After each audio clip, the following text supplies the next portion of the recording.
zahay vognony agnano fety anapavinova le mbo manakory tsara be zay tonde alkananjy asy zay mbo efapare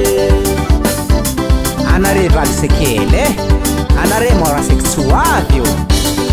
efa letra nagnenako zahay efa le efa tonga teto akory aby nare tanagna zahay vognony agnano fety anapavinova le mbo manakory tsara be zay tonde alkananjy asy zay mbo efapare andeka viavy miala tanagna waro dony any tsy mody ko tsy mahazo andeka viavy zala miala tanagna waro dony any tsy mody ko tsy mahazo andeka viavy miala tanagna waro dony any tsy mody ko tsy mahazo andeka viavy zala miala tanagna waro dony any tsy mody ko tsy mahazo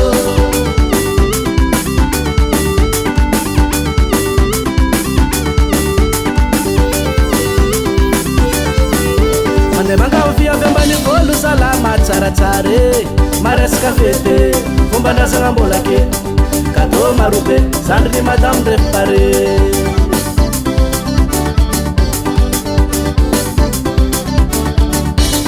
mangao viavy ambany volo salama tsaratsare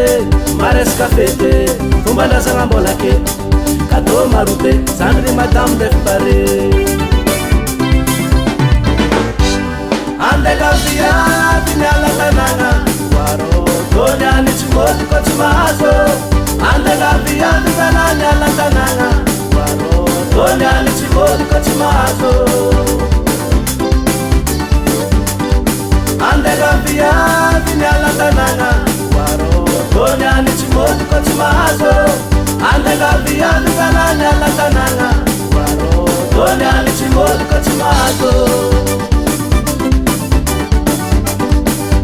aravinanto zay to zafindra maro anake asirevy amizanako reny angatahinao io igoany satalagn'olo tsizigny magnaraka ny fagnarakaraka mbola tsisy koa magnaraka ny fagnivoivo tsisy magnaraka ny zokony faravavy tsy lala be ndraiky izy vao ny faravavy lesy ty mbola tsisy koa anao indraiky karaha fazoko tsy vao mananjany kiveliny anay vao andangaho viavy midianao sandy ampiadianay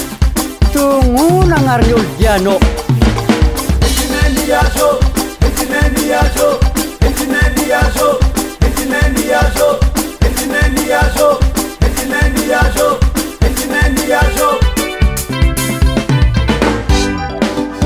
izy ravinato izy tsy gila izy tsy folaka anako adisaka atero amizay mavesina angalanao ananjy ny zanakane